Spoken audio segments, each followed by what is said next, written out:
Hey everybody, today I'm going to be making the homemade apple recipe from Courier. I chose to use two different types of apples. I chose to use the Granny Smith because it's actually one of my favorite apples. I really like the nice tart taste from it. And then I'm going to use a Gala apple and see how that comes out as well. So what I'm going to be doing is doing half of it with sugar in the cooking process and half of it without sugar in the cooking process. So first step is I'm going to start peeling these, and I don't have an apple core, so I'm just going to cut them and then cut the cores out by hand. So I'm going to get to peeling these, and I'll be back when I'm done with that. Alright, so I got my apples cored and sliced, and I've got this one right here, and this is going to be my apples with the brown sugar. And these are all just the Granny Smiths, and here's the other ones. So I'm going to mix this one around, and then I will start the microwaving process. And I'm going to do these separately, just because I don't think my microwave is big enough to handle it all. So get the sugar all put around here.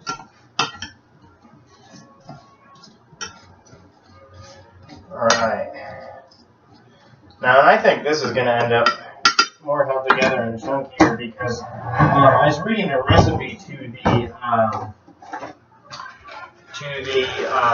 apple wedges and deciding what I wanted to do, and I noticed that the notes that Courier gives says that the sugar, when added before the cooking process, what it does, it'll help hold the apples together. So I think this one's going to end up a little chunkier. So alright, I'm going to throw this in my microwave up here on the stove on high for 10 minutes. So, time cook. Start.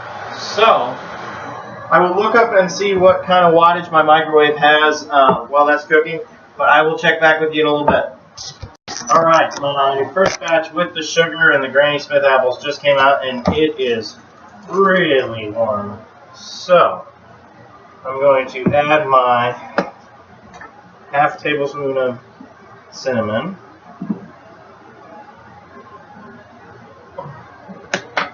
and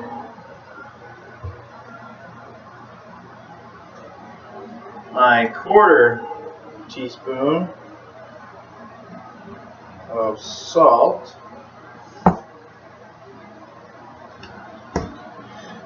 and we're going to start mashing this, and we'll wear an oven mitt.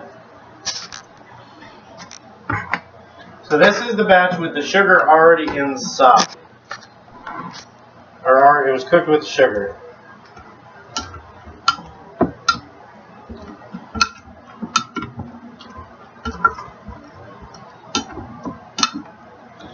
So I can already see that the apples are still pretty together, but we'll make it work.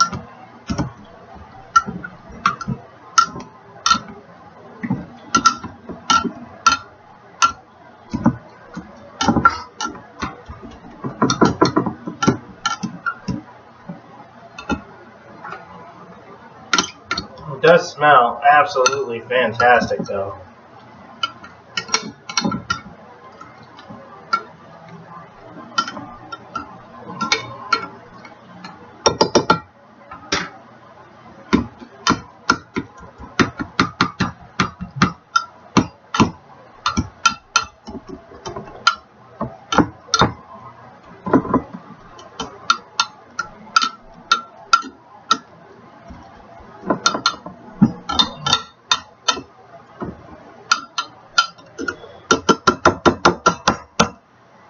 I'm going to transfer this, and then I'm going to transfer it and then put it in the refrigerator, let it cool down a little bit, and then we'll do a taste test.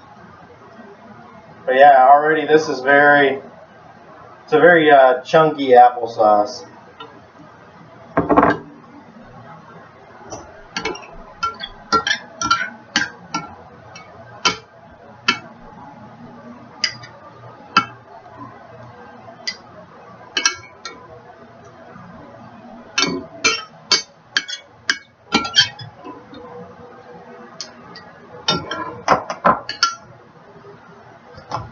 let these cool, and I will be back when I get the next batch out.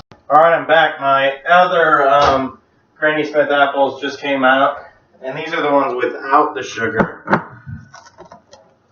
Ooh, really hot.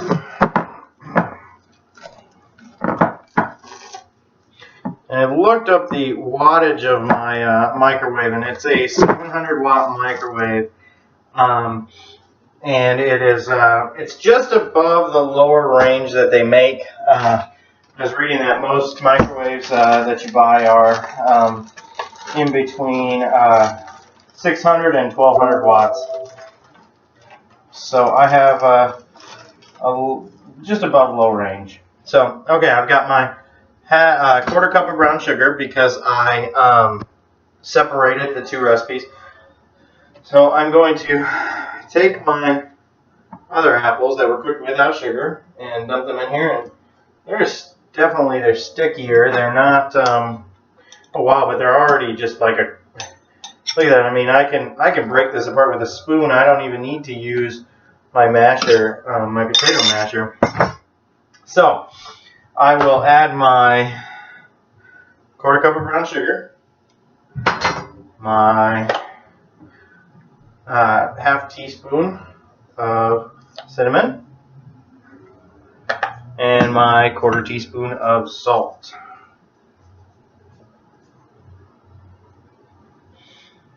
So right there. Alright, I'm not even going to use the potato masher for this one because, like I said, it's already a very creamy substance.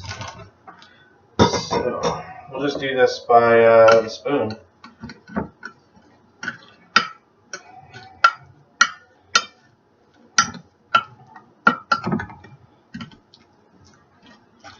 Yeah, it's already, as soon as I push down with the spoon, they are just turning into a nice paste.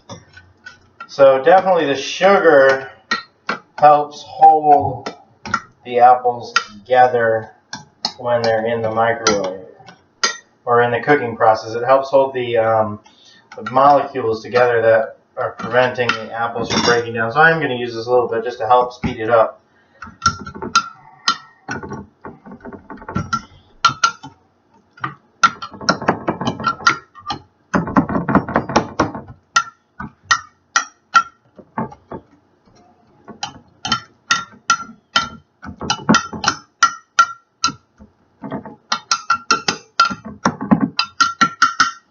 Alright, so again, transferring to let it cool.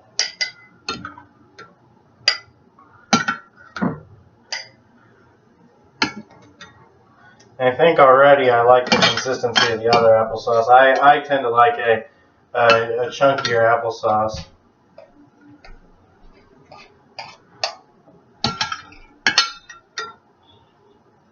Alright, so those are the Granny Smiths. I've done both of those. Next I'm going to do the gala apples. And I've got those measured right here. And I'm going to do some dishes, clean my bowls up, and then retransfer into the other bowls so we can start cooking. Alright, so my gala apples just came out. And these are the ones without the brown sugar already added to them. And ooh, it is, I think I'd learn, it's still pretty warm. Alright.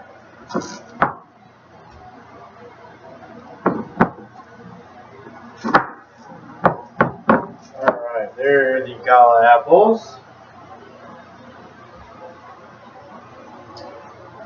And let's test our theory again with the sugar not hold. Oh, yep, they just fall right apart. So we're going to add our sugar.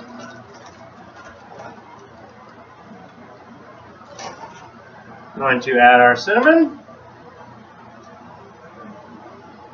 and our salt.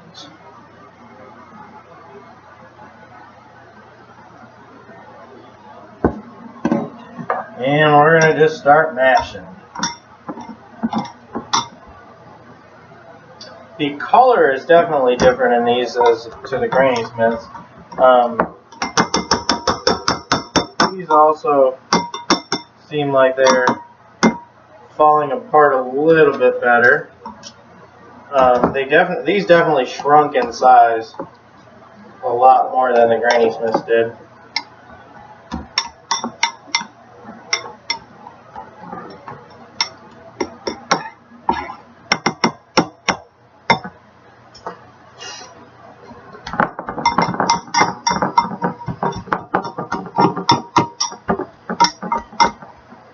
These also smell a lot sweeter. And I was trying to look up the main difference between these two types of apples while they were in the microwave. And I know that Gala apples are a nice sweet apple. It's a red-yellow mix. Something I didn't know though, Granny Smith apples are Australia's #1 export product. So, didn't know that. But hey, interesting fact. You know, you learn new things every day. I had no idea that Granny Smith apples were Australia's most famous export. So, thank you, Australia. That's a great apple. All right, Gala apples without sugar, done. I've got the Gala apples with the sugar in the microwave right now.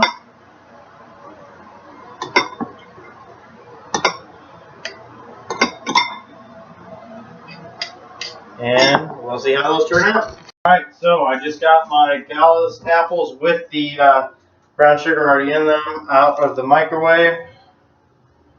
And we're going to pour them in here. And we're going to add our cinnamon.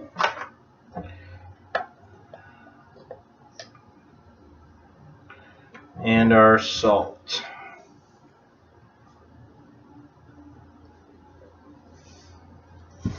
Alright, we're going to start mashing these. And again, the ones cooked in the sugar are more held together.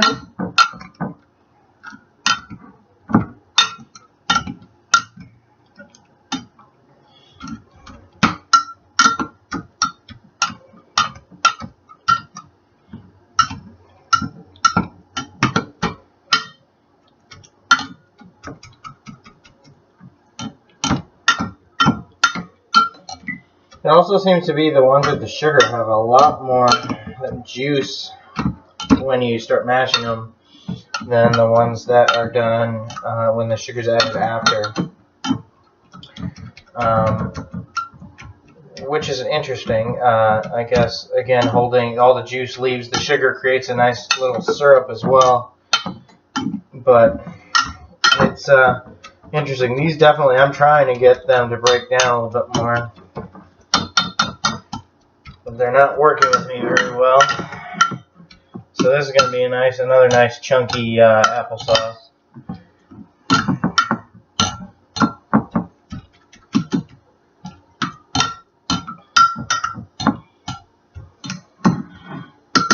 Alright, let's transfer them and let them cool, and we'll do a taste test comparison between the Galas and the Granny Smiths.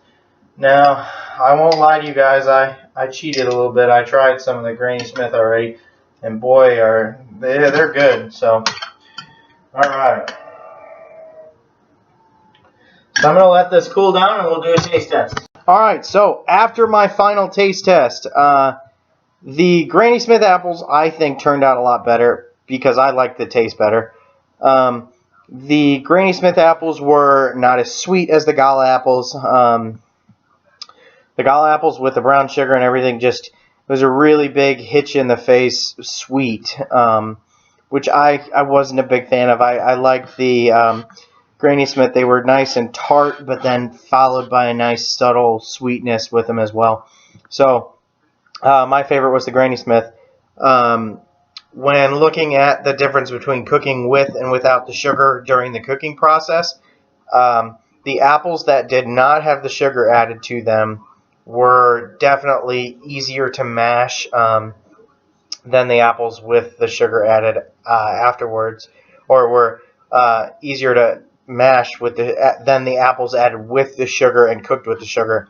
So you're looking at the difference between the sugar helping keep the bonds together and keep the apples more intact. But it was a great experiment. I learned a lot. Good applesauce. I never knew it was that easy, and I expected to have to use a blender. So I'm glad this was just such an easy recipe to use. So hey, thanks everybody. Hope you enjoyed.